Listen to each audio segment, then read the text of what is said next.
Ukraine expanded its long-range drone campaign, targeting logistics facilities deep inside Russian territory. Kyiv's latest strikes focused on infrastructure linked to Russia's supply and distribution networks supporting the war effort. Ukrainian drones targeted key logistics hubs as Kyiv sought to disrupt Russia's economic and military supply chains.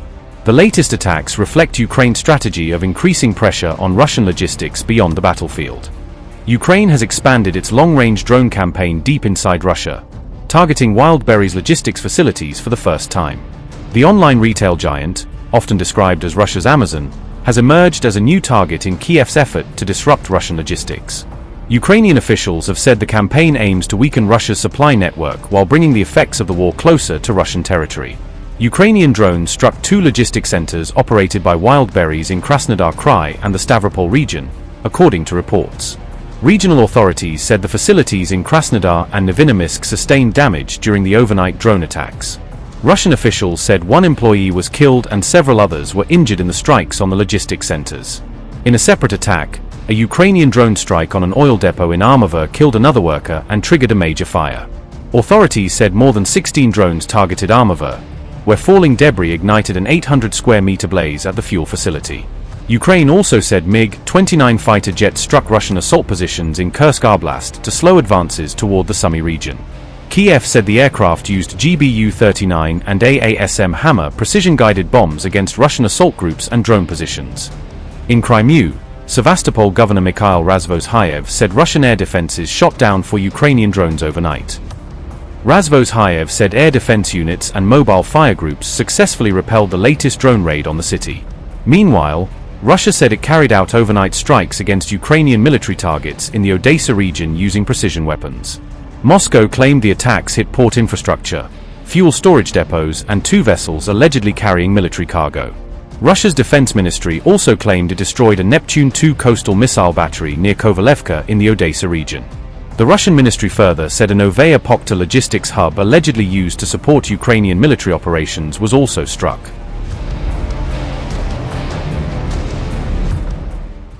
Meanwhile, Russia claimed its Seva group of forces captured the settlement of Volokhovskoye in the Kharkiv region. Russia's defense ministry said its forces also struck port facilities in Odesa, Kornomorsk, and Mykolaiv using precision weapons. Moscow said Geran drones targeted Ukrainian logistics hubs and military vehicles operating in the Chernihiv region. Russia also claimed FAB-guided bombs hit Ukrainian military positions near Shirovo, Dobropoli, and Orakov. The Russian Defense Ministry added that 222M3 and 295MS strategic bombers carried out scheduled patrol flights over neutral waters. Amid escalating tensions with Russia, several NATO nations are now shifting onto a wartime footing and preparing for potential conflict. Across Poland, warning sirens echoed through multiple regions as part of a large-scale nationwide inspection of emergency alarm systems. On July 12, Poland carried out a nationwide siren exercise under the codename Alarm 2026 to test emergency readiness. The alarm network was activated to simulate the threat of a large-scale aerial strike targeting Polish territory, according to reports. The Alarm 2026 drill forms part of Poland's nationwide preparedness program in the event a wider European war erupts. Poland has also begun a fresh series of military exercises, with the large-scale drills reportedly commencing on July 20th. The training will reportedly involve Poland's regular soldiers, military patrols, and a wide range of combat equipment across multiple locations. The heightened preparations follow a Telegraph report claiming the United States warned Poland about a possible Russian attack. Washington reportedly informed Warsaw that Russia could potentially launch strikes against Polish territory if tensions continue escalating. Poland's foreign minister has also cautioned that Russia could stage some provocation aimed at raising regional instability, according to reports.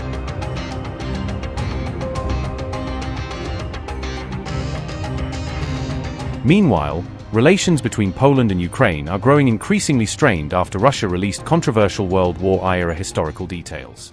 Russia released the declassified documents, claiming they reveal details about wartime activities carried out by Ukrainian nationalist groups and their alleged involvement in violence against civilians during the Second World War period.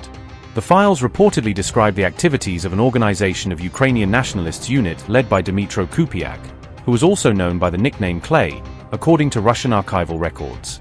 Russian documents claim that the unit carried out attacks against Polish and Soviet nationals, accusing the group of killing civilians and targeting villages during the conflict.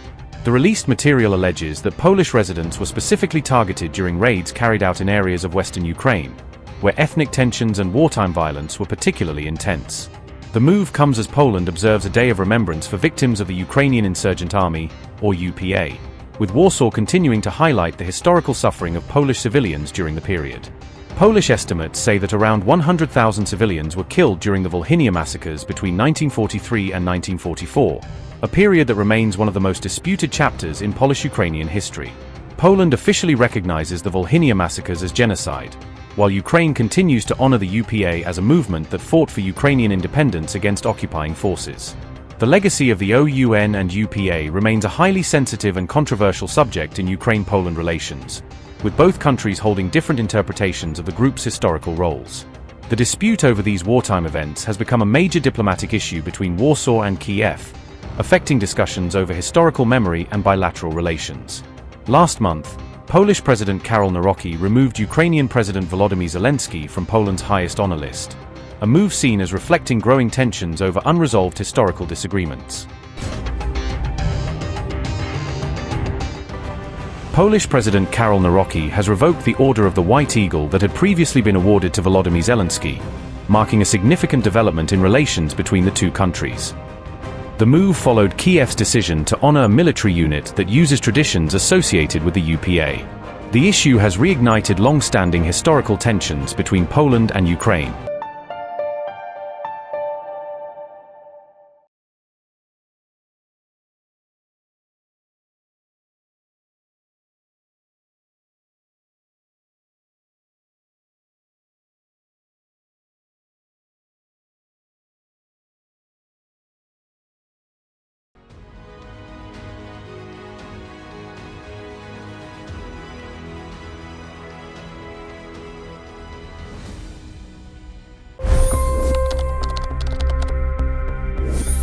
$25 crore गरीब गरीबी को परास्त करके बाहर निकले।